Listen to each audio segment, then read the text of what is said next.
Self-Help with Illustrations of Conduct and Perseverance by Samuel Smiles. Chapter 1. Self-Help, National and Individual, Part 1. Quote, "The worth of a state, in the long run, is the worth of the individuals composing it." Unquote. By John Stuart Mill. Quote, "We put too much faith in systems and look too little to men." Unquote. B. Disraeli. Quote, "Heaven helps those who help themselves," unquote, is a well-tried maxim, embodying in a small compass the results of vast human experience. The spirit of self-help is the root of all genuine growth in the individual and exhibited in the lives of many. It constitutes the true source of national vigor and strength. Help from without is often enfeebling in its effects, but help from within invariably invigorates. Whatever is done for men or classes to a certain extent takes away the stimulus and necessity of doing for themselves, and where men are subjected to over-guidance and over-government, the inevitable tendency is to render them comparatively helpless. Even the best institutions can give a man no active help. Perhaps the most they can do is to leave him free to develop himself and improve his individual condition. But in all times, men have been prone to believe that their happiness and well-being were to be secured by means of institutions rather than by their own conduct. Hence, the value of legislation as an agent in human advancement has usually been much overestimated. To constitute the millionth part of a legislature by voting for one or two men once in 3 or 5 years, however conscientiously this duty may be performed, but little active influence upon any man's life and character. Moreover, it is every day becoming more clearly understood that the function of government is negative and restrictive, rather than positive and active, being resolvably principally into protection of life, liberty, and property. Laws wisely administered will secure men in the enjoyment of the fruits of their labor, whether of mind or body, at a comparatively small personal sacrifice, but no laws, however stringent, can make the idle industrious, the thriftless provident, or the drunken sober. Such reforms can only be effected by means of individual action, economy, and self-denial, by better habits rather than by greater rights. The government of a nation is usually found to be but the reflex of the individuals composing it. The government that is ahead of the people will be inevitably dragged down to their level, as the government that is behind them will, in the long run, be dragged up. In the order of nature, the collective character of a nation will as surely find its befitting results in its law and government, as water finds its own level. The noble people will be nobly ruled, and the ignorant and corrupt ignobly. Indeed, all experiences serves to prove that the worth and strength of a state depend far less upon the form of its institutions than upon the character of its men. For the nation is only an aggregate of individual conditions, and civilization itself is but a question of the personal improvement of the men, women, and children of whom society is composed. National progress is the sum of individual industry, energy, and uprightness, as national decay is of individual idleness, selfishness, and vice.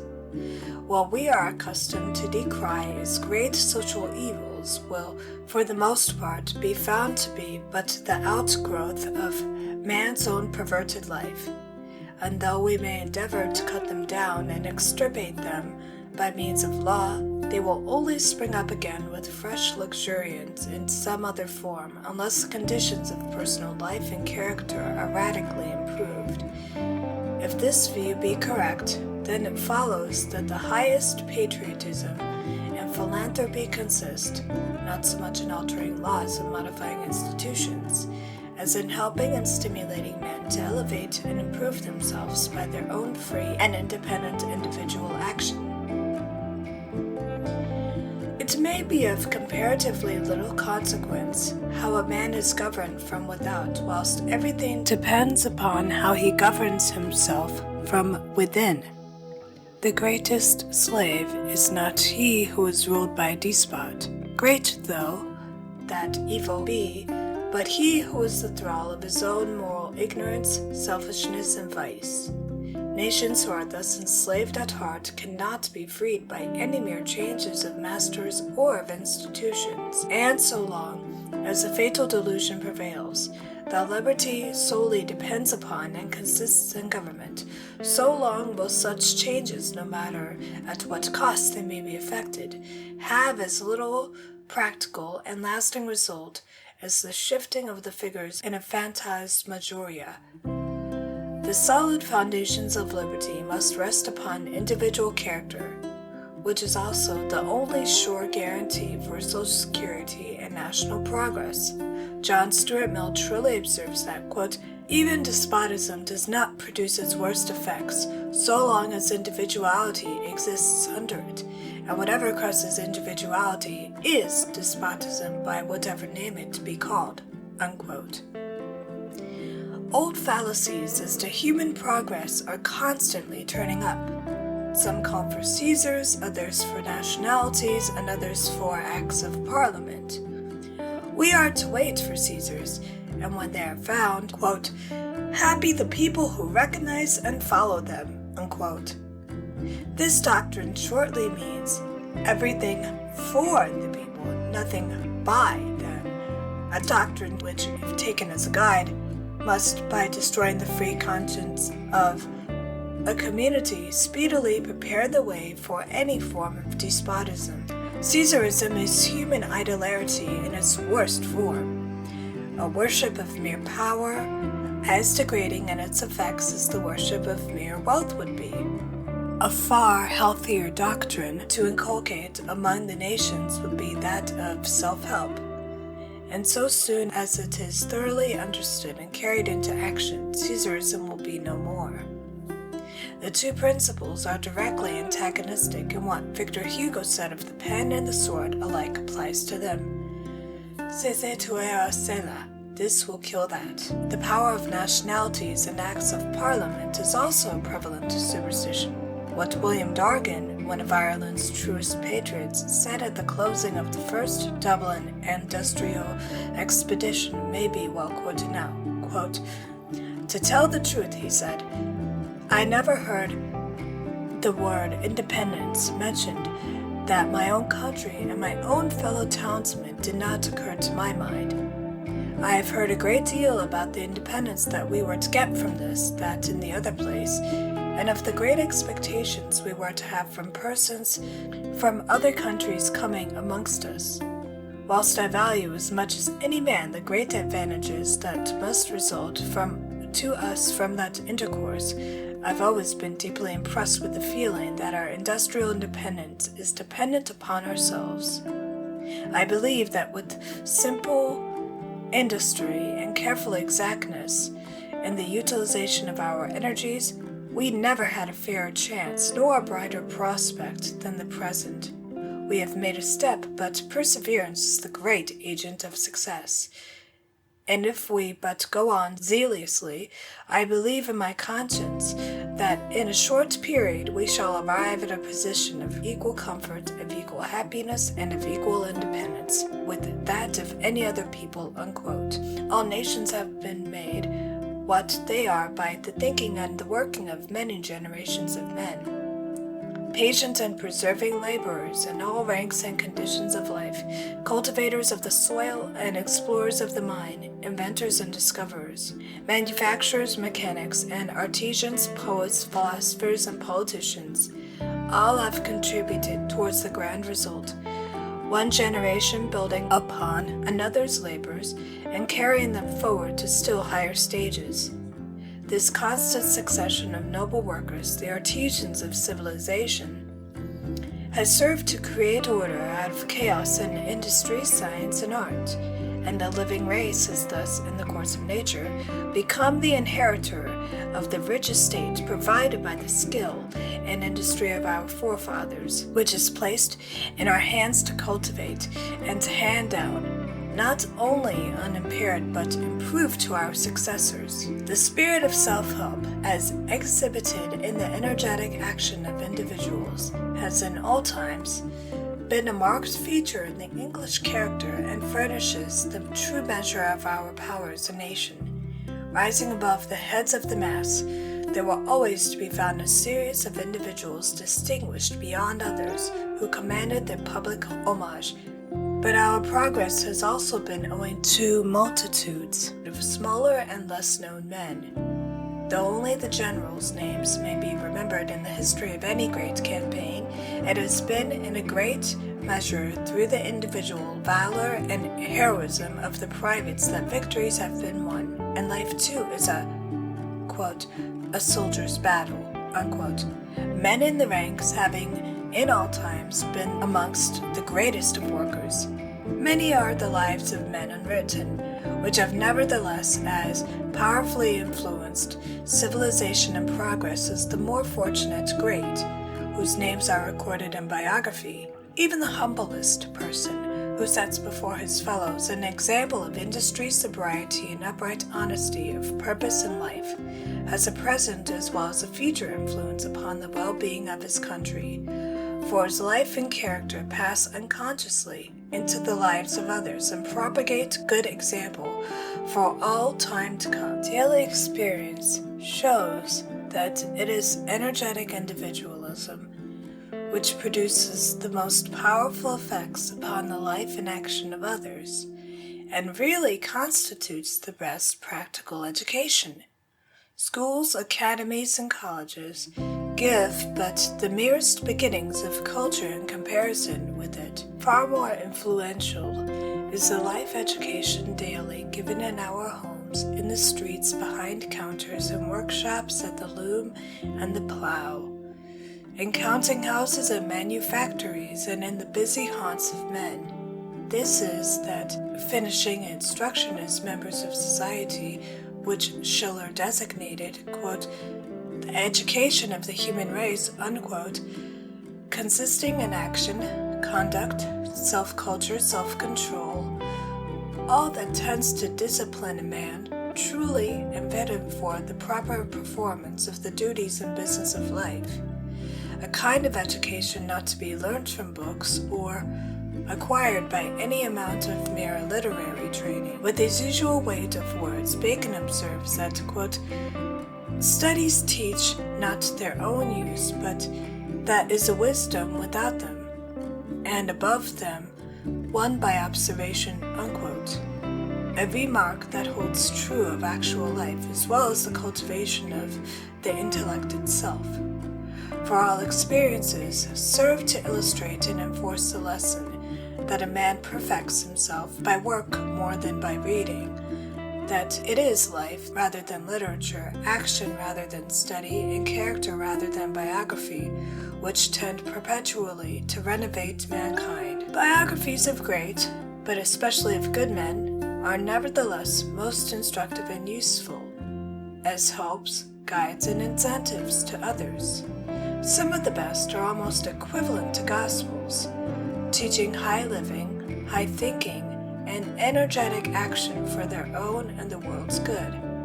The valuable examples which they furnish of the power of self-help, of patient purpose, resolute working, and steadfast integrity, issuing in the formation of truly noble and manly character, exhibit in language not to be misunderstood what is in the power of each to accomplish for himself, and eloquently illustrate the efficacy of self-respect and self-reliance in enabling men of even the humblest rank to work out for themselves an honorable competency and solid reputation. Great men of science, literature, and art, apostles of great thoughts and lords of the great heart, have belonged to no exclusive class nor rank in life.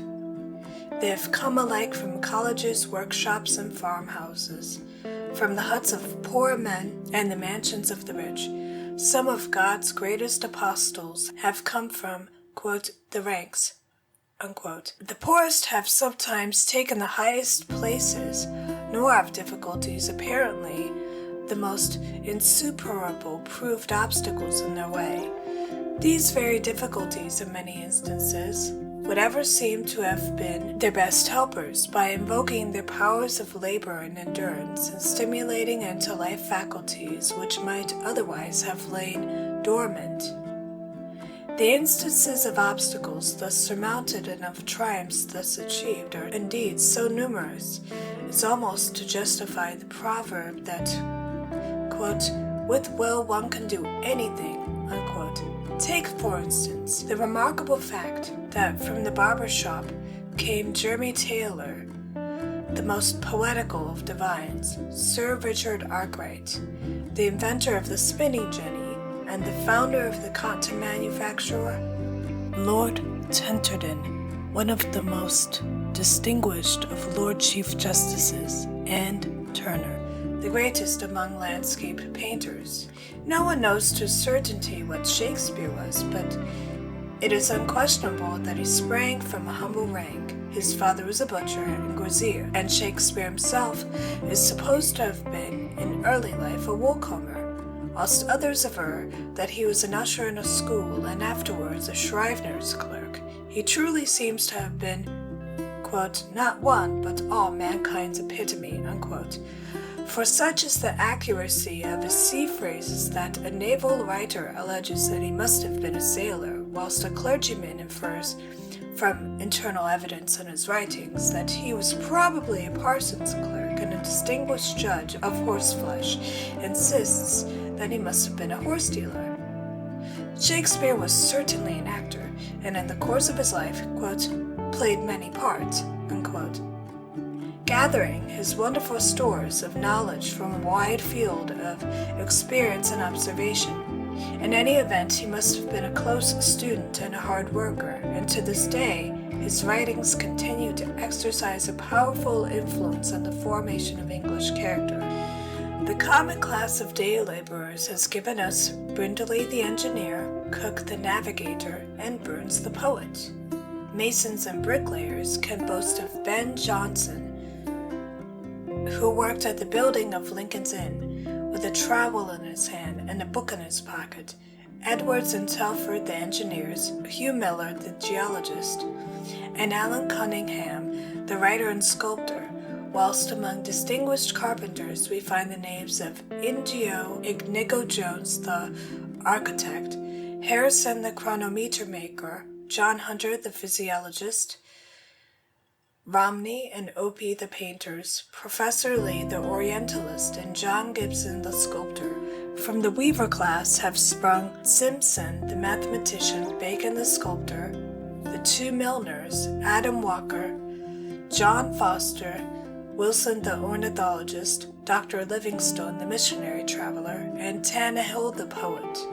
Shoemakers have given us Sir Cloudesley Shovel, the great admiral, Sturgeon the electrician, Samuel Drew the essayist, Gifford the editor of the Quarterly Review, Bloomfield the poet, and William Carey the missionary, whilst Morrison, another laborious missionary, was a maker of shoe lasts.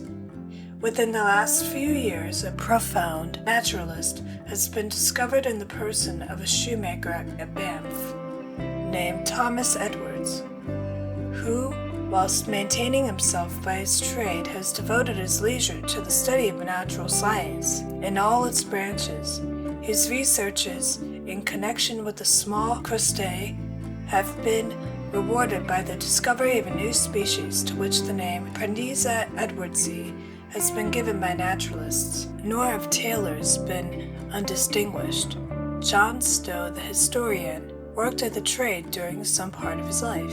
Jackson the painter made clothes until he reached manhood.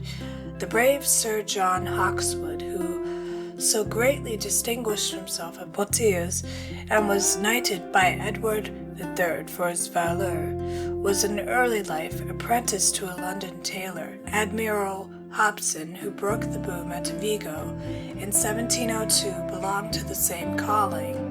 He was working as a tailor's apprentice near Bonchurch in the Isle of Wight, when the news flew through the village that a squadron of men of war was sailing off the island. He sprang from the shopboard and ran down with his comrades to the beach to gaze upon the glorious sight.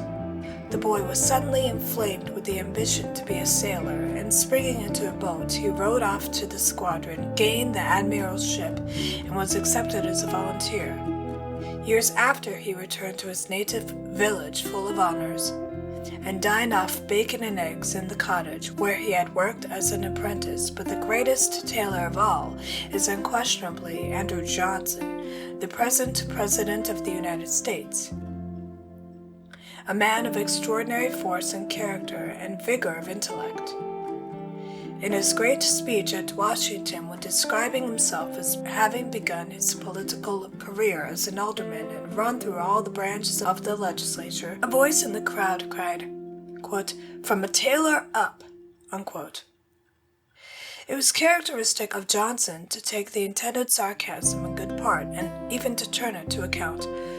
Quote, "Some gentleman says I have been a tailor. That does not disconcert me in the least, for when I was a tailor, I had the reputation of being a good one, and making close fits. I was always punctual with my customers, and always did good work," unquote. Cardinal Wolsey, Defoe, Atkinside, and Kirk White were the sons of butchers. Bunyan was a tinkerer, and Joseph Lancaster, a basket maker. Among the great names identified with the invention of the steam engine are those of Newcomen, Watt, and Stephenson. The first a blacksmith, the second a maker of mathematical instruments, and the third an engine fireman. Huntingdon, the preacher, was originally a coal heaver, and Bewick, the father of wood engraving, a coal miner. Dodsley was a footman, and Holcraft a groom. Baffin, the navigator, began his seafaring career as a man before the mast, and Sir Cloudesley Shovel as a cabin boy. Herschel played the oboe in a military band. Chantrey was a journeyman carver, Etty a journeyman printer, and Sir Thomas Lawrence, the son of a tavern keeper. Michael Faraday, the son of a blacksmith, was in early life apprenticed to a bookbinder, and worked that trade until he reached his 22nd year. He now occupies the very first rank as a philosopher, excelling even his master, Sir Humphrey Davy, in the art of lucidly expounding the most difficult and abstruse points in natural science. Among those who have given the greatest impulse to the sublime science of astronomy, we find Copernicus, the son of a Polish baker, Kepler, the son of a German public house keeper, and himself the garçon de cabaret. De Alembert, a foundling, picked up one winter's night on the steps of the church of Saint Jean le Rond at Paris, and brought up by the wife of a glazier, and Newton and Laplace, the one the son of a small freeholder near Grantham, the other the son of a poor peasant of Beaumont-en-Auge near Honfleur. Notwithstanding their comparatively adverse circumstances in early life, these distinguished men achieved a solid and enduring reputation by the exercise of their genius, which all the wealth in the world could have not purchased.